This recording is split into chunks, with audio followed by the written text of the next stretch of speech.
o hela in bathlar sir a hian khawi bel a rawn kai a khawi bel hi thla kan la dawn ani an hnathawk lai te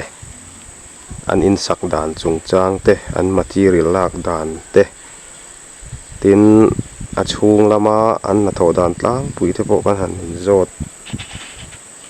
chho anga tin chuan voin nia kan chu pan vanga hun kan hmang dawn ani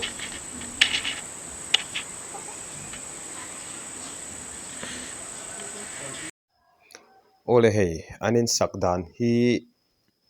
an beinal thei khawp mai a vai mistri te le mizo mistri thing le cement tam tak a hian an kut hnu hi mawi zawk a an design te hi nalh thei khawp mai a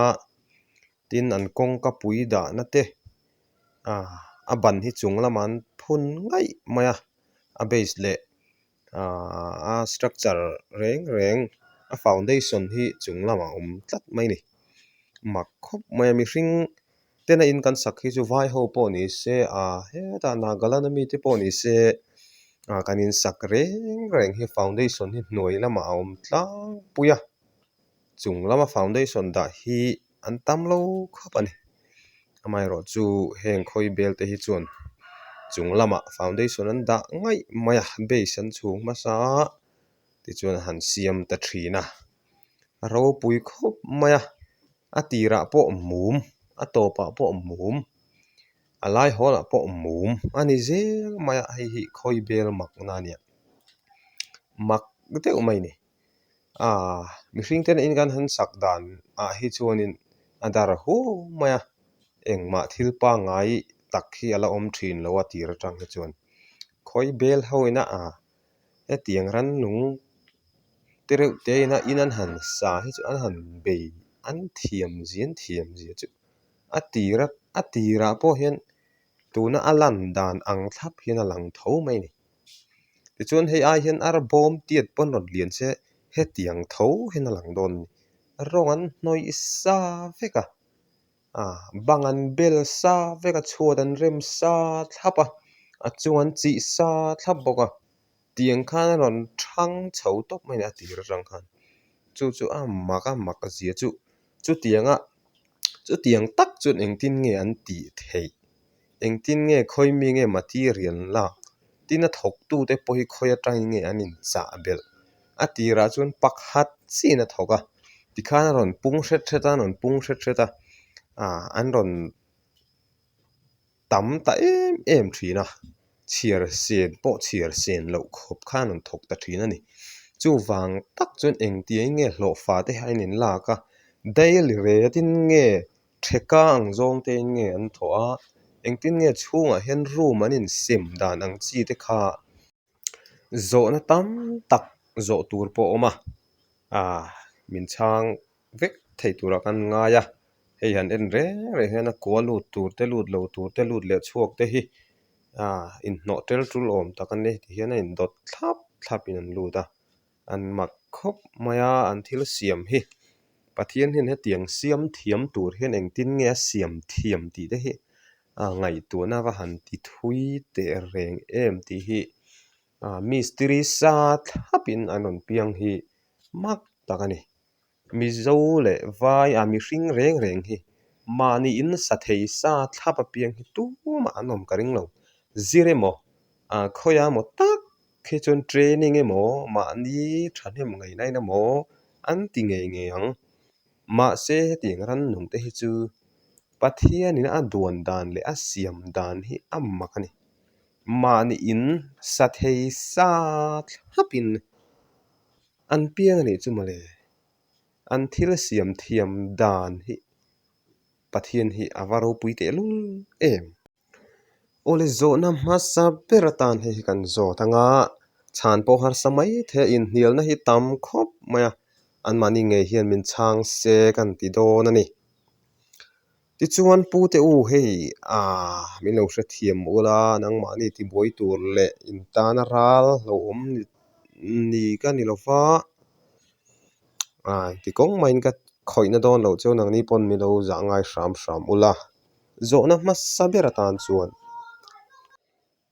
in han satran tira bu in han chep tran tak maya hian tam tak chuan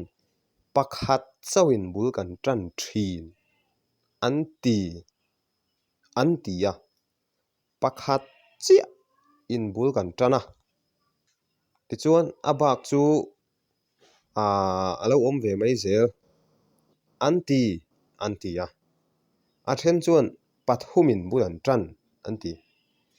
chulai in nial na chu kan hrecha khop maya min chang the ni chuan pakhatin nge bul tran pathumin ti lai kha zo na ma sap perata na kan zo du chu ani e Ole alo mo me keimon kan changong che. ikhai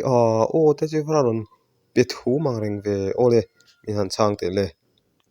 pakhatin nge pathumin bulin tran thin le Pahni in o ka tum lo lam te in el thuk chu le a alo ni mo pahnin bulin tana ti chuan in te takte ni lai khan bu kha te takte kha ron ni phot ta mum ta chu chu a in nu parum chuan han ti ta mai lamun nu parum atang chuan ti khan in pung chho sel mai ti na ni mo I hore a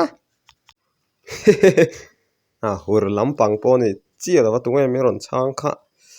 o lu chia khai ni mo ron chuak chia jok khai ni mo ngoi te anui ni don hi chu tianga pahnih ina bulin tana pakhatin in tran lo pathum pon in tran lo ani in mi tam takin hial na po hi a fia donin ka hria tichuan trunines ani mo chiang in ka hria tichuan zo na pahnih na han kai le don ta ila henga inin sakna bung ruwa ti mai line material teng te hi khoya tanga in la nge ti kha min han hril le phot mai teu rem chang khan min han chang mai teu nang ma khan min chang mai ro ole keimon kan chang mai chenga heng kan material te hi chu baga khuan thing lian tak mai hi oma chu baga thing lian tak mai chu mong hi ni a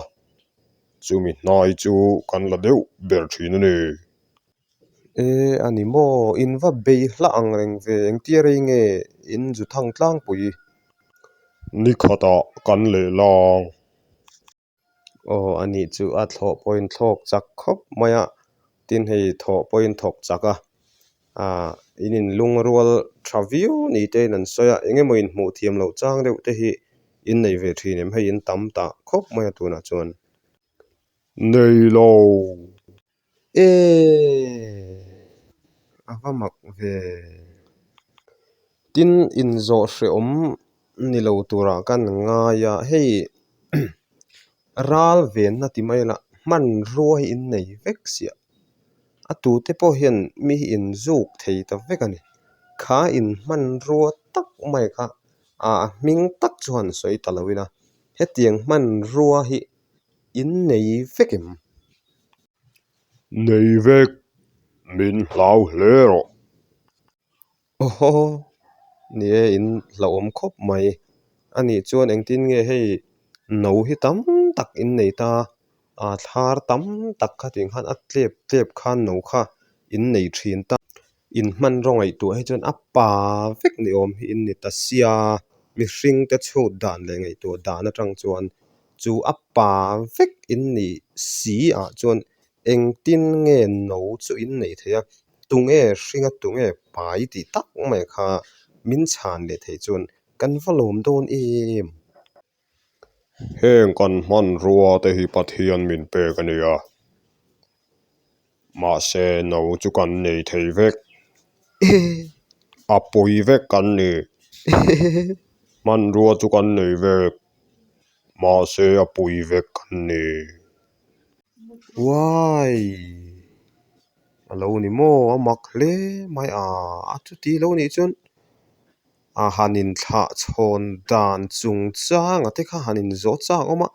khalai bor te han buai na enga mo kha chu a om ve deuh dawn ani maw ama ro chu aw khalam kha chu in zawt thui talo mai la poi lawang a tro hei kan hun te a tam deuh hlek te duh tawk hnai dawn taw mai langin aw zawh na tawp ber pakhat chiah kan zawt leh chiango kan duh tawk dawn ni aw in chan hriawm ani lo turah kan ngaia tunah hian engkauh hran nge in nih le in kauh hran hming min han hril thei chuan kan lawm hle ang Kau hran kan nei lo pathian in min siam chan ang tak hian a duh zawng in kan om top mai ani chu a tha ber ole ani maw in va han ti tha in in va han fak om tak em kauh hranah hian bawi vak vak hi a lo ngai lo a pathian in min siam chan leh min da ang nge hian a duh zawng tak hian awmila mani kauh hran theuhah pawh chu tianga in awm dan ang chuan pathian in min siam chan ang tak mai hian thu awi taka awm mai hi a lo tha dawn ani chu in fak awm hle mai inkom na hun tha tak min pek awangin kan lawm hle ani tikhan tluang takin hna kha han thawk ulangin thawh dan te pawh min la zirtir ve zel dawn nia ole khati zawng kha tun tuma tana kut na thawk tu te puala hun kan ron man thei te chu alo ni le ta angai nomin mu an nuam khawp maya anin chung lam kan la lu chil hman lova nakina pat dangai ro chuan he anin saklai mek hi estimate engzat nge ti te mystery engzat ngen roi ti te an material hman dan chi hrang hrang te tin eng hman ruang en hman ran di nge vibrator lampang ten hmangem tiang chi zawng zawng te pawh kha kan hre dawn ani ani phot ule